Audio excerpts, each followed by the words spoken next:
नमस्कार साथियों, मैं कुंदन झा आप सभी का स्वागत करता हूं बीना पानी संस्कृत क्लासेस में। साथियों, आज हम लोग अलंकारों के श्रृंखला में काव्यलिंग अलंकार पढ़ने वाले हैं। साथियों, आज लोग हमारे साथ आप बने रहिए, सज्ज हो जाइए और दत्तावधान चित्त से इस पाठ को समझने का प्रयास करिए। आशा है हमें इस पाठ को समझने के बाद आपको काव्यलिंग अलंकार का कोई भी प्रश्न, कोई भी उदाहरण, कोई भी पद्य आपसे नहीं निरुत्तर हो सकता है। तो चलिए साथियों, बिना समय गवाए हम लोग अपने पाठ को शुरू करते हैं।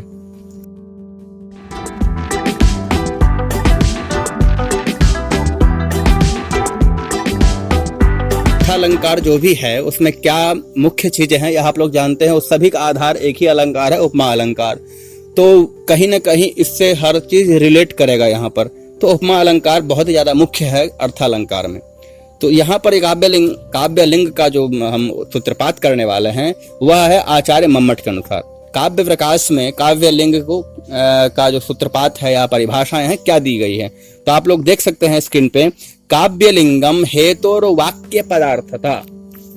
काव्यलिंग वह है जो जहां पर क्या है, हेतु का वाक्यार्थ अथवा पदार्थ रूप में कथन करना ही काव्यलिंग अलंकार कहलाता है। इसको ठीक से समझने का प्रयास करिए। तो हेतु का, अब हेतु जान रहे हैं कारण, किसी भी कार्य के होने का जो कारण होता है उसको हेतु कहते हैं, ठीक है। तो जो हेतु है वह हेतु का जो वाक्यार्थ है और एक पदार्थ है, यह दोनों जो है, एक तो वाक्यार्थ संपूर्ण वाक्य का अर्थ हो जाए और दूसरा पदार्थ पद के अर्थ का हो जाए, ठीक है। तो मतलब एक पदार्थ अथवा अनेक पदार्थ। अनेक पदार्थ का अर्थ कब होगा, जब वाक्यार्थ की बात करेंगे, और पदार्थ के अर्थ में मतलब एक पदार्थ। तो इस प्रकार का जब अर्थ का कथन होगा तो वहां पर कौन सा अलंकार होगा, वहां पर होगा काव्यलिंग अलंकार, ठीक है। आप स्पष्ट देख सकते हैं, मैं हिंदी में भी लिखा हूं उसको, जहां हेतु का वाक्यार्थ अथवा पदार्थ रूप में कथन करना काव्यलिंग अलंकार होता है। सीधी सी बात, ठीक है। साथियों, यहाँ पर जहां हेतु की बात करते हैं, वाक्यार्थ अथवा पदार्थ अथवा एकार्थ, ठीक है, अर्थात एक पदार्थ, तीन प्रकार से इसको डिफाइन किया गया, मतलब समझाया गया है ग्रंथकार के द्वारा। तीन उदाहरण भी ग्रंथकार ने प्रस्तुत किए हैं इसके अलग अलग। तो साथियों, हम लोग इन उदाहरणों को भी देखेंगे, चर्चा करेंगे, क्योंकि यह उदाहरण बहुत बार ऐसे ही एज इट इज पूछ लिया जाता है। तो हम यही चाहते हैं, जो आप यदि इस विषय को यहाँ पढ़ रहे हैं तो आपसे कुछ भी न छूटे, मेरा यही प्रयास रहता है। तो आप देख सकते हैं उदाहरण पहला क्या दे रहे हैं, वाक्यार्थता, मतलब वाक्यार्थता के कथन होने पर काव्यलिंग अलंकार होता है, उसका क्या स्वरूप होगा, देखिए। वपुः प्रादुर्भावाद् अनुद्मितम् इदं जन्मनि पुरा पुरारे न प्रायः क्वचिदपि भवन्तं प्रणतवान् न मन्मुक्तः सम्प्रत्यहमतनुरग्रेप्यनतिभाक् महेश क्षन्तव्यं तदिदमपराधद्वयमपि। यहाँ पर क्या स्थिति है, वाक्यार्थता मतलब वाक्यार्थ जो है अधिक बोला गया है, वाक्यार्थ का निरूपण किया गया है। कैसे, यहाँ पर इसका भाव है पुरारे। पुरारे नाम है शिव जी का, यहाँ पर संबोधन से लीजिए, हे पुरारे अर्थात हे शिव जी, ठीक है। हम इस शरीर से उत्पन्न हुए हैं, इसका मतलब यही है, जो हमारा जो यह शरीर है उत्पन्न होने से यह मैं अनुमान लगा सकता हूं, जो मैं पूर्व जन्म में कभी आपका नमस्कार नहीं किया हूं, पर पूर्व जन्म में मैं कभी आपको नमस्कार नहीं किया हूं, अतः मुझे इस जन्म में शरीर धारण करना पड़ा है, ठीक है।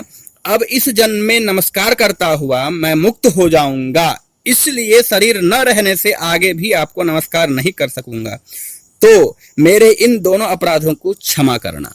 या आप समझ सकते हैं, वाक्य एक बहुत बड़ा सा दे दिया, आप इसका मतलब भावार्थ हुआ, वाक्य दे दिया, उसका उन्होंने अपना, कवि जो है अपना भाव व्यक्त कर रहे हैं। यहाँ पर क्या कह रहे हैं, यह शरीर जो मुझे मिला है, मैं शरीर धारण किया हूं, इसका मतलब यह है, अनुमान में लगा सकता हूं इस शरीर को देख करके, यह हेतु है, ठीक है। अनुमान लगा सकता हूं मैं, जो पूर्व जन्म में मैं आपको कभी नमस्कार नहीं किया हूं, ठीक है।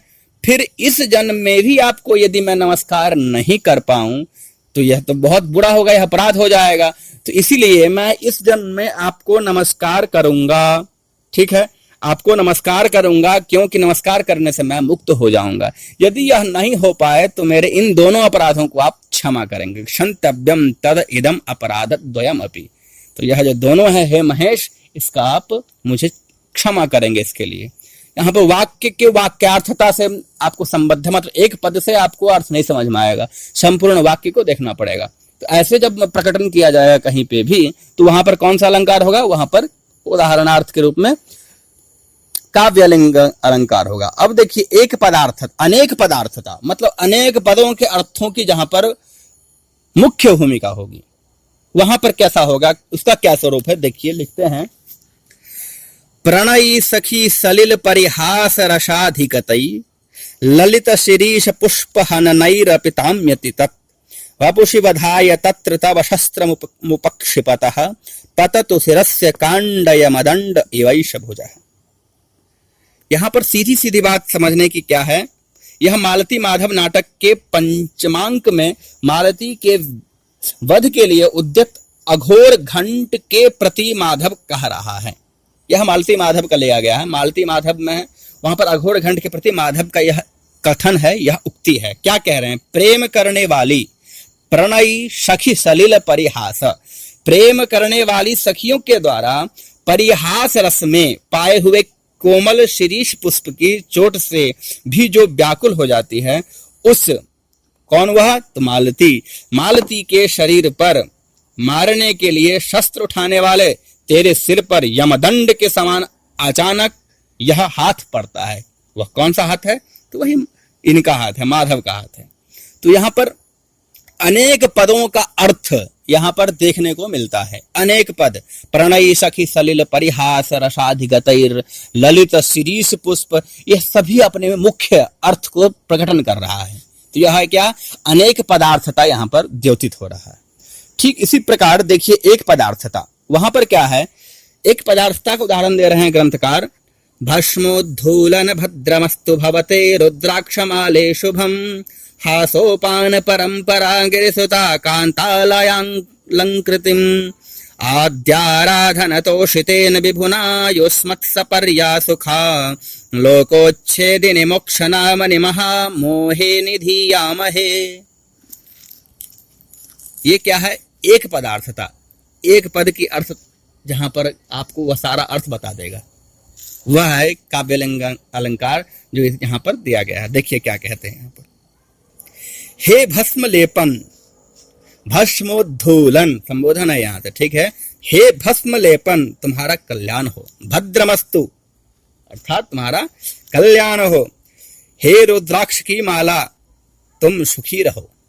भगवते रुद्राक्ष माला शुभम, हाँ तुम सुखी रहो, रुद्राक्ष माला को कह रहे हैं, ठीक, सुखी रहो।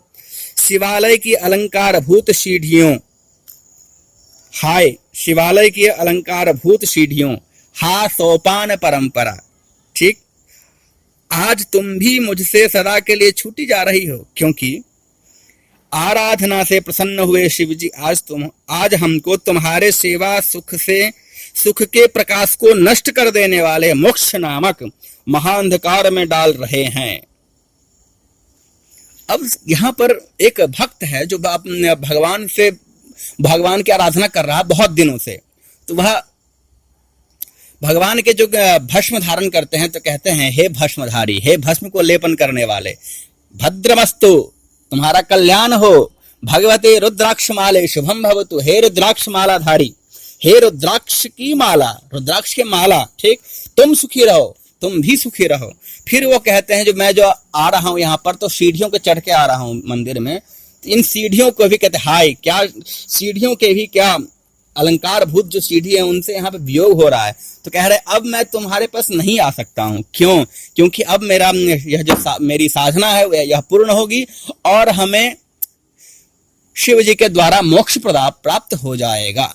तो यहाँ पर एक पदार्थता, एक पदार्थ क्या है? यहाँ पर मोक्ष प्राप्त हो रहा है इनको।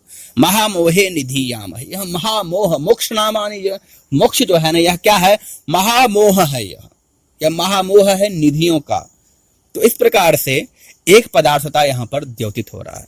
साथियों, यहाँ पर 3 प्रकार के उदाहरणों से इन्होंने समझाने का प्रयास किया है। आशा करते हैं आपको यह समझ में आ गया होगा। यदि कहीं कोई संदेह है तो आप हमें कमेंट बॉक्स में कमेंट करिए, मैं उसको यथा समय उसका उत्तर देने का प्रयास करूंगा। तो तब तक के लिए आज्ञा दीजिए। जयतु भारतम, जयतु संस्कृतम, धन्यवादाः।